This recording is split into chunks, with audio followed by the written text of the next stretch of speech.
Hey guys, so today I'm going to talk about the importance of hosting a coach sneak peek, which if you don't know what a coaching sneak peek is, I'm going to explain it, but it's an awesome way to get new challengers, new clients, and new coaches onto your team. So, if you're a newer coach, this is something that you should definitely be doing at least once a month. When I was a new coach, I was hosting coach sneak peeks or coach previews or coach info groups at least every other week because, I didn't have that big of a social media following. I didn't have people organically coming to me every day.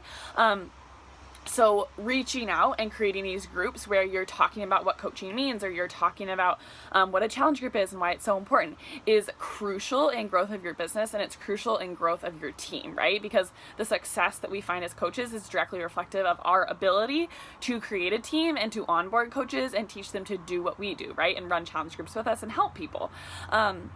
So the first tip that I'm going to tell you guys is to stop making it so complicated. So what is a coaching sneak peek? Literally, all it is either a Facebook group, or you could go live on your Instagram, or you could go live via your Facebook like page. It's somewhere you can create an event on your Facebook like page. It's somewhere where you invite people or you share with people about what coaching entails and what you really do as a coach. Because if you never ask somebody to become a coach, the answer will always 100% guaranteed be no. Right? So if you ask somebody or you give somebody the opportunity to say yes, it doesn't guarantee that they're going to say yes to coaching, but it does give them the opportunity to at least learn more about it. And it gives them the opportunity to say yes, even if maybe they're going to end up saying no. But you're giving people this information. You're sharing with them about what you do.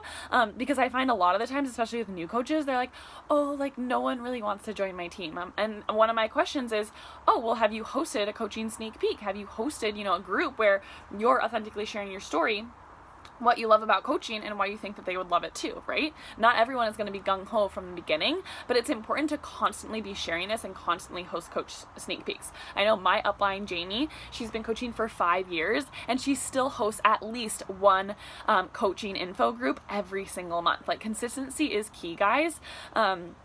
And so coaching sneak peeks are an awesome way to get people into the door.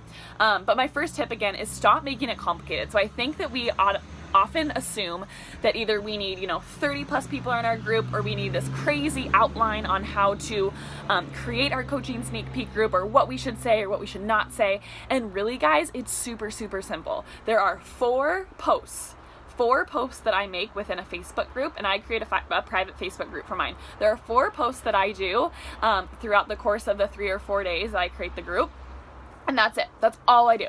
So my first tip, again, would be stop making it so complicated. And what I would do to start out a coaching sneak peek is start posting about it and share about it at least a week in advance. You cannot 2 days before, a Facebook group goes live, say, oh, by the way, like, I'm hosting a coaching sneak peek tonight, or I'm hosting a coaching sneak peek in 2 days, like, you guys should join. It has to be at least a week in advance, so you get people excited, you get people into the group, especially if you have a small following, right? I could host a coaching sneak peek tomorrow night and probably get, 20 girls into the door, but I have a huge following on Insta. And that wasn't the case for me for the longest time. So I needed to dive more into inviting and give myself more time for those girls to get into the group, introduce themselves, and then I could start sharing my story. So what you would do, the first post that I make is literally just a welcome post. I ask them to share about why they're interested in Beachbody coaching, if they've ever heard of Beachbody before, if they've ever done a fitness program before, or what their fitness journey looks like right now, and then one thing that they think that they would love most about becoming a coach. And then it keeps them in this positive space on, like, thinking about positive things about what coaching could do in their lives. So that's the welcome post that I share first off in the group. I don't invite anybody to the group until that post is in there. And then I'm just adding people into it at least a week. You could do 2 weeks prior, so people can start introducing themselves. Don't get hung up on the fact if people introduce themselves or not. It doesn't matter. I would definitely make sure that you introduce yourself in that own introduction post so that people can see what they're supposed to do. And as coaches, right, we always lead by example. So have your own introduction post in there. The second thing that I do, so I have that welcome post in there, and then all I do is I post a schedule about the days that I'm going to go live. It's 3 live videos, boom, I'm done, and I move on with the rest of my month, guys. It's not that hard. So my first live video talks about, my story, because what are we selling? We're not selling Beachbody products. We're selling us. We're selling us as coaches, us as, you know, that person that can be their friend. We're creating that relationship with them. So the first live video is me explaining my story, who I was before Beachbody, who I was during Beachbody, and who I am now, like post Beachbody, like being a full-time coach and what it's done to my life. So I just share all about my fitness journey. I think a lot of the times we assume, oh, I can't host a coach sneak peek because I'm not making thousands of dollars every week. If you're not making thousands of dollars every week, talk about the fitness aspect of it. Talk about how the fitness has changed your life. So talk about the story that's really authentic to you, and where you were and where you are now. That is going to pull on people's heartstrings. That's going to get people excited. That's going to get people to know you. Do not spit out any freaking types of facts at all the first day. All you're doing is being really authentic and sharing your story, because that's what people are going to relate to, right? So that's day one. Day two, I talk about challenge groups, because what do we do as coaches?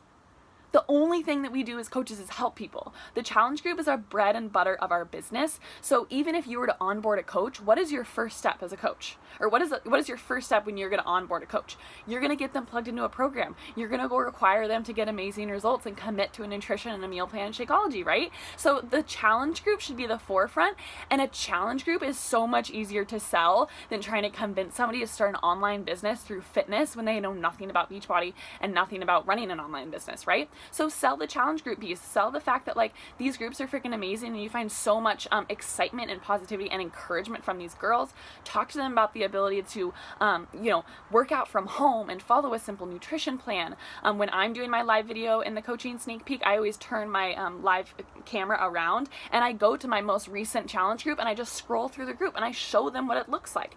Don't overcomplicate it, guys. Don't talk about the freaking compensation plan. Don't freaking talk about the price. Show them what they're going to get when they commit to themselves, because the only thing that you have to invest in when you decide to become a coach is an investment in yourself, right? Which gets people so freaking excited.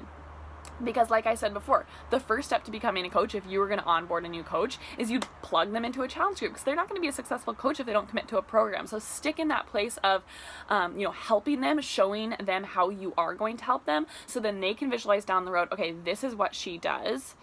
I think I can probably do that too.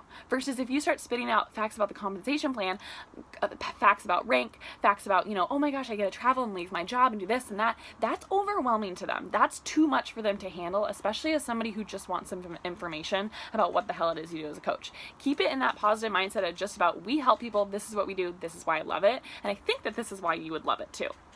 So staying in that challenge group phase. I always say that like my coaching sneak peeks are definitely a blend between, yes, the business side of it, but more so like just, it's almost like a challenge group sneak peek. It's like almost like a fitness group sneak peek, right? Because that's what you have to make them fall in love with anyways, right? Our best coaches always come from our clients. So day one is my story.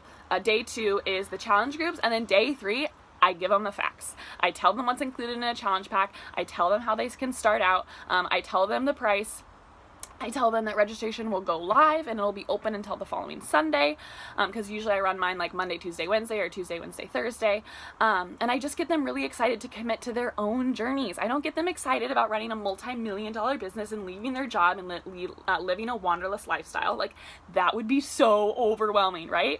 They should already know that that's all possible, because you're sharing those types of things on your Instagram daily. You're sharing your goals on what you want coaching to become, but keeping them focused on the mindset of like, it's fitness first. I need to commit to my own health. That gets you Success Club points. That gets you new clients to work with. And that should be the focus of these groups, right? And then you can talk about the fact that, you know, if they join a challenge group, you can sign up as a coach for free right away. You can say, you know, I'll give you the trainings. You can either dive into them now or dive into them, you know, after 3 weeks committing to your program. That's totally up to you. But obviously, I would like to introduce you to the team right away so I can get you meeting the girls, get you plugged into Team Root to Rise or whatever your team name is, and get them excited about that. So fitness is focused first, right? And then in the back of their mind, they're like, okay, like it makes it less intimidating for them, you know, because they're just committing to their own fitness journey. Because the only way that they're going to become successful is if they can actually complete a program and get amazing results. So take all of the complications out of it. My live videos are anywhere from 5 to 10 minutes, nothing more. I know a lot of people love hosting groups with other people, but in all honesty, guys, if your followers are following you, they probably want to hear from you. right?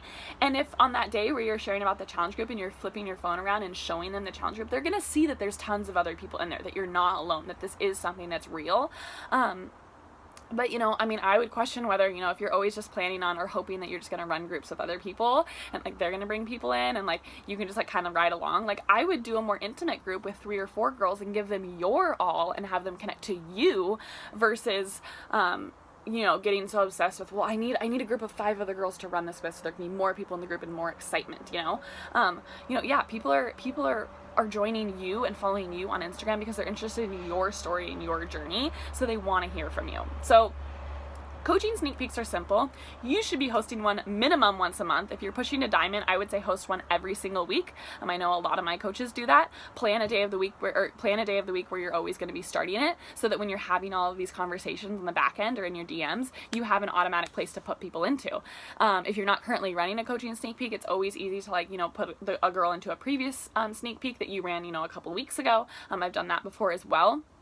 But keep them simple. It shouldn't be a ton of posts. It shouldn't be a ton of facts. It shouldn't be, oh my gosh, my life was just forever changed and now I travel the world and I love my life. Like, that's not relatable to these girls who are just trying to figure out how to, like, start their fitness journey or trying to figure out, you know, how they could possibly make this business work for themselves. Keep it simple, because that's how people will believe in themselves enough to join. And then from there, you can sell them on the fact that they can do this full time. But you have to start with that part-time mindset of just getting them committed to their fitness journey, maybe helping 1 or 2 people and letting it organically grow from there. So that's how to host a coaching sneak peek.